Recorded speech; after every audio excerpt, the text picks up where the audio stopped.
Hi friends, हमने हमारी last class में देखा था क्वाड्रेटिक इक्वेशन के बारे में। आज हम देखते हैं परसेंटेज के बारे में कि परसेंटेज क्या होता है, किस तरीके से इसको सोल्व किया जाता है और इसकी कुछ ट्रिक्स वगैरह भी हम यहाँ देखने वाले हैं। अब परसेंटेज होता है हमेशा 100 में से, आउट ऑफ 100 कि 100 में से कितना। जैसे हमने यहाँ पे लिया है वो है 75%। 75% का मतलब हुआ 75 ऑफ 100, यानी कि 75/100, जिसको हम डायरेक्ट लिख सकते हैं 3/4। तो ये हुआ हमारा 75% का मीन। ऐसे ही अगर हमें दिया हुआ है 25%, तो 25% को हम डायरेक्ट लिखेंगे 25 ऑफ 100, यानी कि 25/100 1/4। इस तरीके से ये हमें ये भी याद होना चाहिए कि हम 25% को हम डायरेक्ट लिख सकते हैं 1/4, 75% को लिख सकते हैं हम डायरेक्ट 3/4, 50% को हम लिख सकते हैं डायरेक्ट 1/2, 100% को हम लिखते हैं 1। इस तरीके से और भी हमारे पास परसेंटेज है जो हमें याद रखने होते हैं। हमने वैसे वो परसेंटेज हमारी जो लास्ट क्लास थी पहले जो हमने पढ़ा था हमारा वो था अप्रोक्सीमेशन एंड सिंप्लीफिकेशन। जो हमारा सिंप्लीफिकेशन वाला पार्ट है, इसके अंदर हमने परसेंटेज के बारे में देखा था। पूरा हमने एक चार्ट भी बनाया था कि कैसे इन परसेंटेज क्या क्या परसेंटेज किसका क्या होता है। जैसे हमारे पास है 33 1/3%, इसको हम डायरेक्ट 1/3 लिख सकते हैं।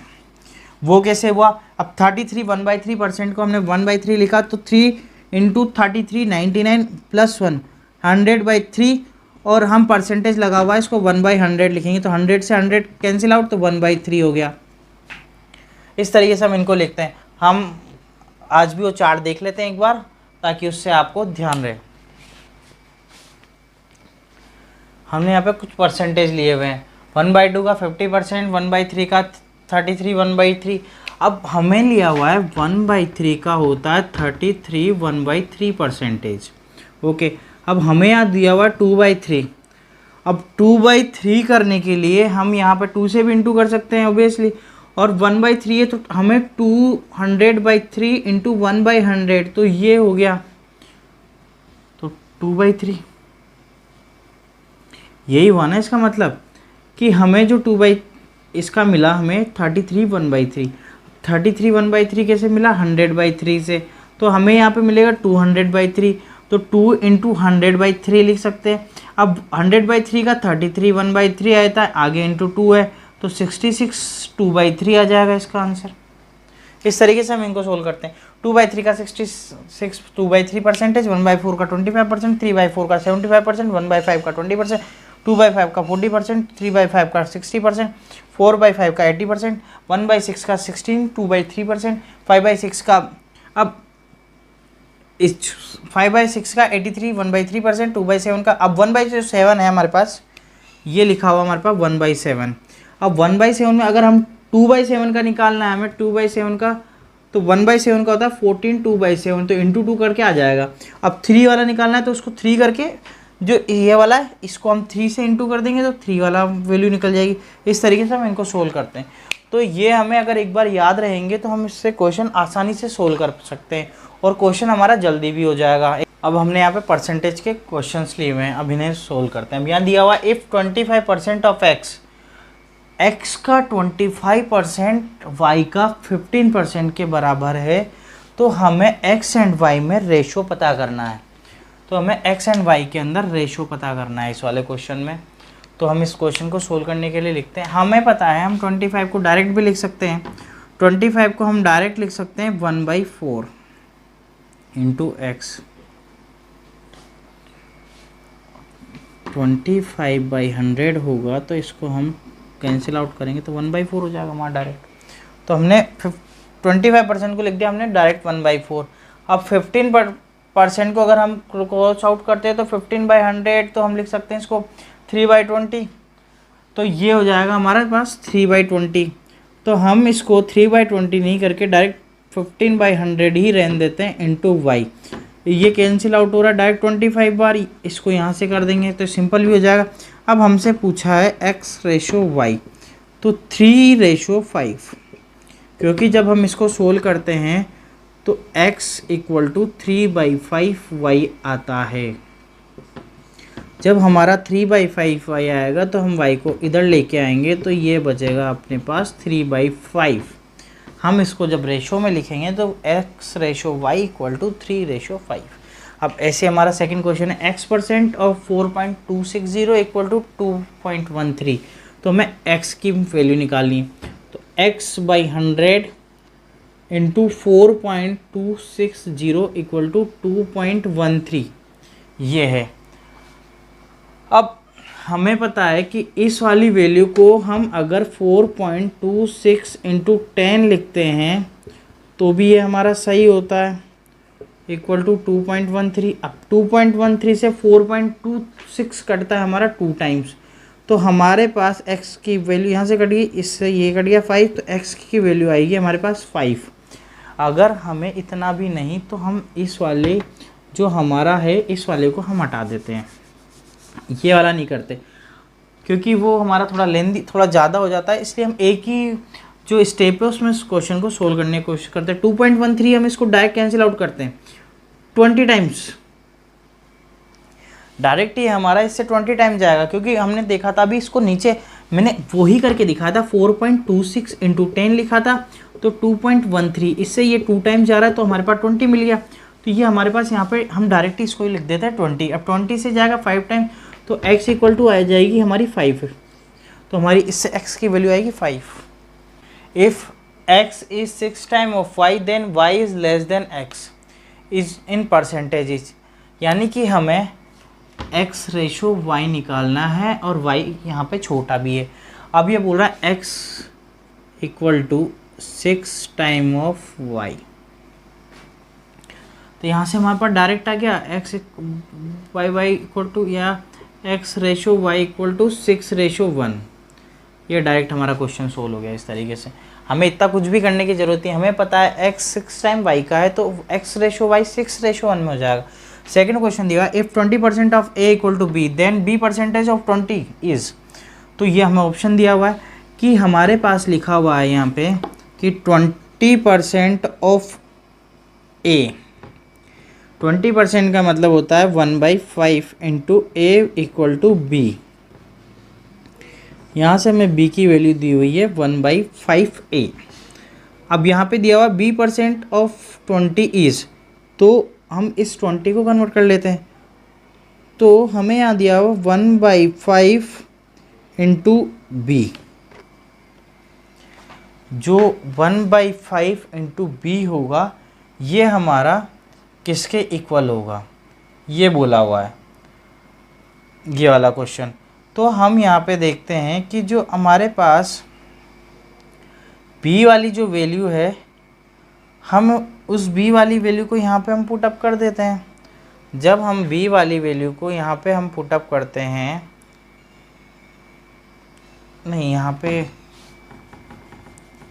b% ऑफ 20 तो 1/5 b, जब b की वैल्यू हम यहाँ पुट अप करते हैं 1/5 इंटू 1/5 इंटू a, तो ये a/25 आता है हमारे पास, a/25 आ रहा है हमारे पास। अब a/25 को हमें परसेंटेज में कन्वर्ट करना है। अब हमें पता है हम 1/25 जो है 1/25 इसको हम डायरेक्ट क्या लिख सकते हैं, 1/25 पे अगर हम इसको परसेंटेज में कन्वर्ट करना है इंटू 100 कर देंगे तो ये जाएगा 4 बार, यानी कि 4% ऑफ a। तो ये जो a वाला है ये हमारा इसका आंसर होगा, a/25 हमारा आंसर है। हमें पता है कि हमें किसी भी चीज़ को परसेंटेज में अगर हमें कन्वर्ट करना है तो हम उसको हमेशा इंटू 100 करेंगे। तो यहाँ पे हमें दिया हुआ है 1/25, 1/25 है तो 25 को जब हम इसको करेंगे 4 बार जाएगा, तो 4 जो आएगा ये हमारा परसेंटेज में आएगा। तो इस तरीके से हम इन क्वेश्चंस को सोल्व करते हैं।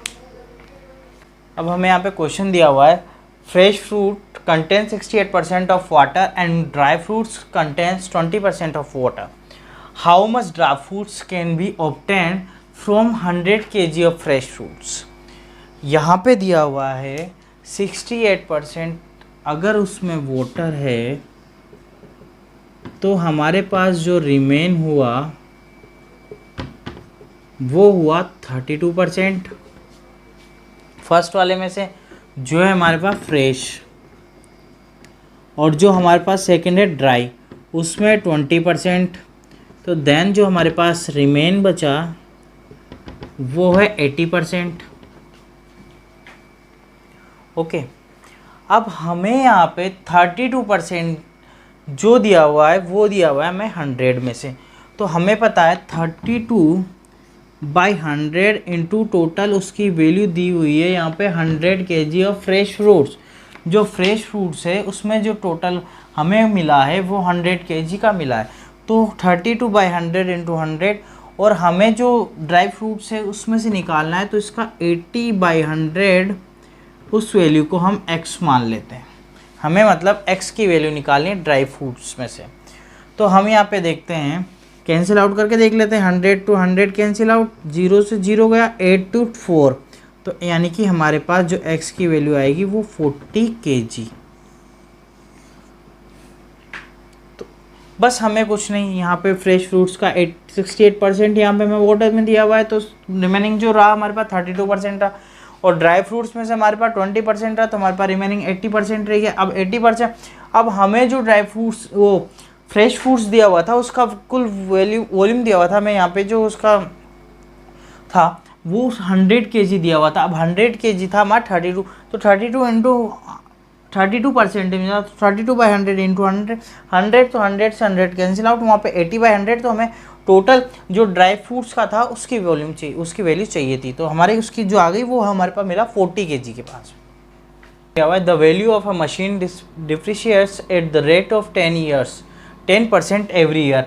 It was purchased 3 years ago. If its present value is rate 8748, its purchase price was। यहाँ पे बोला गया है कि जो एक कोई वस्तु है उसकी जो वैल्यू है, जो मशीन है उसकी वैल्यू हर साल में 10% डाउन होती है। अगर उसकी जो प्रेजेंट वैल्यू है वो है 8748, और बट उसे ख़रीदा है 3 साल पहले। ओके, अब हमारे पास एक फॉर्मूला भी होता है, जैसे 8784 प्रेजेंट वैल्यू अपॉन 1 माइनस कितना है 10%, तो 10/100 की पावर 3। ये हमारे SICI से करते हैं उस तरीके से। अगर हम इसको इस तरीके से करते हैं तो 8784 नीचे की तरफ हमें मिलेगा 1 माइनस, तो 0 से 0, तो ये हो गया हमारा 10 अपर में 9, 10 बाई इसकी पावर 3। हम इसको सोल्व करेंगे तो 8784 इंटू 10/9 इंटू 10/9 इंटू 10/9। अब हमारा थोड़ा बड़ा हो गया क्वेश्चन, हमने पहले ये सोल्व किया, फिर इसको सोल्व किया, फिर इस तरीके से लिखा, पर हम पेपर में आए तो हमें इस तरीके से नहीं करना है क्योंकि टाइम कंज्यूमिंग है। हमें इसे करने के लिए हम डायरेक्ट लिखते हैं, हमें दिया हुआ है 8748 इक्वल टू, जो उसकी लास्ट वैल्यू जब हमने ख़रीदा था तो उसको हम x मानते हैं। हर साल हमारी 10% इसमें डाउन हो रही है। अब वो कितने साल के लिए है ये डायरेक्ट हम लिख देंगे। डाउन हो रही है तो 100 में से वो कितने % डाउन हो रही है उसको माइनस करके हम यहाँ पे लिख देंगे। ऊपर होता है हमारा 100 माइनस y, जो y है वो हमारा परसेंटेज वाली वैल्यू है, तो हमने डायरेक्ट इसको लिख दिया। x जो है हमारा ये है कि 3 ईयर्स एगो पहले जब इसको ख़रीदी थी वो प्राइस क्या है, और आज जो ये डाउन हुई है, डिक्रीज़ हुई है इसकी प्राइस, ये होकर के हमारी इतनी रह गई। अब हम इसको सोल्व करते हैं तो 3 टाइम्स तो 0 कैंसिल हो गई, कैंसिल आउट। अब 9 से हम इसको कैंसिल आउट करते हैं, 9 से करते हैं तो 9 टाइम्स 81 6, तो ये इतने टाइम जाएगा। अब वापस 9 से कैंसिल आउट करते हैं, 0 8 टाइम्स। अब 9 से वापस 1 2, तो जो हमारी x की वैल्यू आएगी 12 इंटू 1000, तो x की इक्वल टू वैल्यू आ गई हमारे पास 100 रुपीज़। 100 रुपीज़ ये जो हमारे 3 साल पहले जो हमसे पूछी थी इसकी प्राइस, वो आएगी हमारे पास 12,000 रुपये। 12,000 रुपये से डाउन होके आज हमारे पास 10% 3 साल के लिए 8,748 रुपये हो गए। तो इन क्वेश्चंस को हम इस तरीके से डायरेक्ट सोल्व कर सकते हैं। हमारे पास जो प्रेजेंट वैल्यू दी हुई है, प्रेजेंट जो प्राइस दी हुई है वो इधर रखेंगे, और जो हमने जिस टाइम पे उसको बाई किया था उसकी प्राइस यहाँ पर आएगी, और बाकी हमारा जो भी उसमें, अगर हमारे पास यहाँ पे अभी तो हमें बोला हुआ है कि डिक्रीज़ हुई है, मतलब उसमें लॉस हुआ है, मतलब वो जो चीज़ है हमने उसको ख़रीदने के बाद में उसमें डाउन हुआ है, रेट डाउन हुई है। अगर इसकी जगह बोलता 10% इंक्रीज़ हुआ है तो हमारा 100 + 10 हो जाता है यहाँ पे। अगर डिक्रीज़ होता है तो हमारा यहाँ माइनस हो जाता है, इंक्रीज़ हो तो प्लस। अब हमें यहाँ पे एक क्वेश्चन दिया हुआ है, if the price of a book is first decreased by 25% and then increased by 20%, then the net change in the price will be। अब हम इसकी प्राइस, जो इसकी प्राइस है वो हम लेते हैं, सबसे पहले ओरिजिनल जो प्राइस है इसकी, ओरिजिनल प्राइस लेते हैं हम 100 रुपीज़। अब ये बोल रहा है कि सबसे पहले ये डिक्रीज़ हुई है, तो 25% जो डिक्रीज़ हुई है इसका मतलब हम 75% ले लेंगे 100 में से, और 20% इंक्रीज़, ये डाउन हुई है, ये इंक्रीज़ हुई है, तो हम इसको 120 लिख देंगे, क्योंकि 100 + 20 जब भी तो 120 होता है। ओके, लिख दिया हमने परसेंटेज में। अब हम इसे लिखते हैं कि न्यू प्राइस, जिसकी न्यू प्राइस है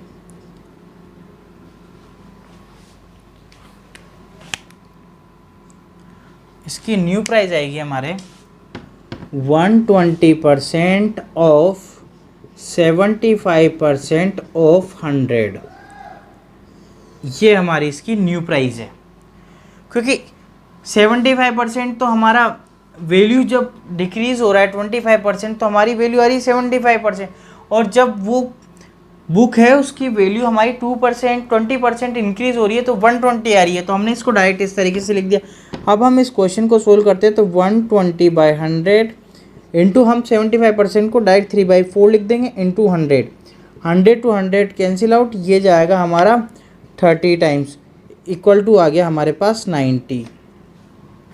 अब 90 तो वो आई है जो हमारे पास न्यू प्राइस है।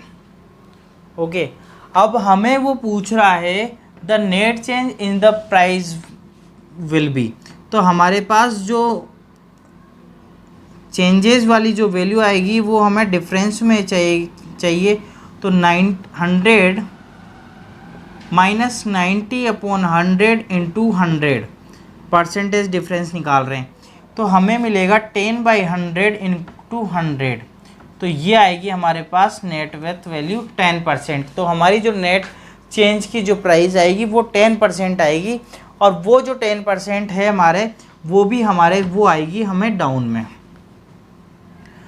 वो प्राइस आएगी हमारे पास डाउन में, क्योंकि जो हमारी 100 है वो ओरिजिनल प्राइस है, न्यू प्राइस 90 आई, तो 10% हमारी डिक्रीज़ होके आई है ये वाली वैल्यू हमें। लेकिन अगर एग्ज़ाम में आता है तो हम इस तरीके से इस क्वेश्चन को सोल्व नहीं करेंगे, ये हमारा काफ़ी लेंथी क्वेश्चन हो जाता है और टाइम कंज्यूमिंग होता है, और गलत होने के चांसेस हमारे ज़्यादा होते हैं।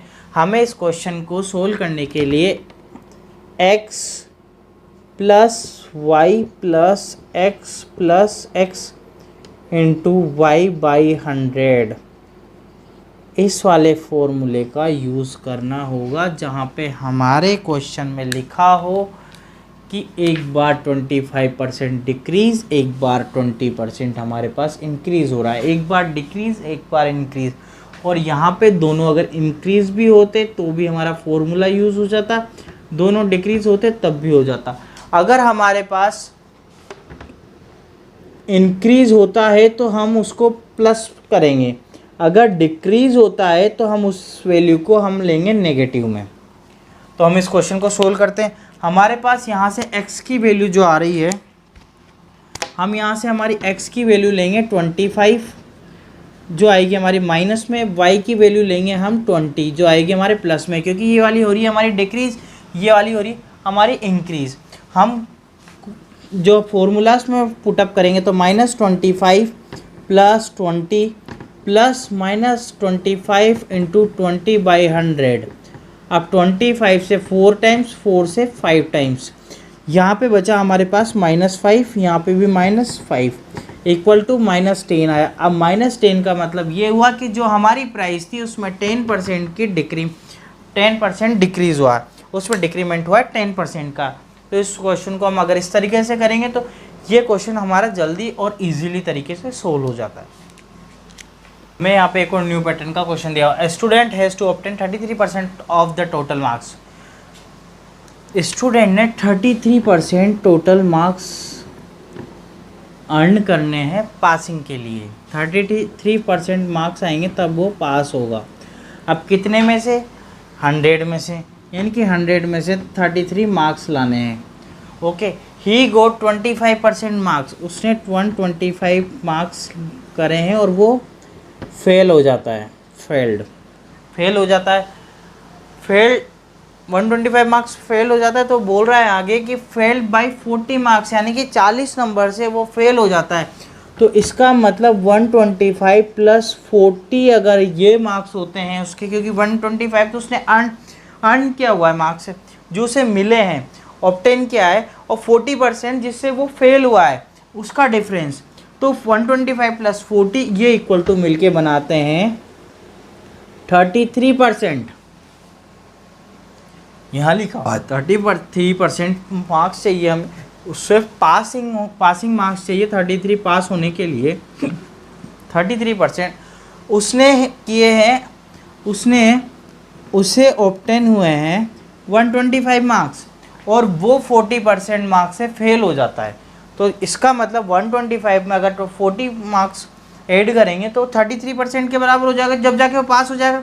तो 33% की जो वैल्यू है 561, 33% की वैल्यू है हमारे पास 561। तो हमें पूछा है 100% की वैल्यू मैक्सिमम मार्क्स, यहाँ से पूछा है हमें मैक्सिमम मार्क्स।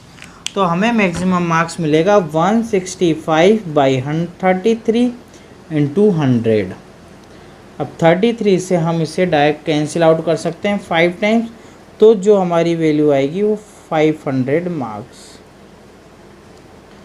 जो यहाँ पे हमें मैक्सिमम मार्क्स जो मिलेंगे चाहिए, मैक्सिमम मार्क्स जो है वो 500।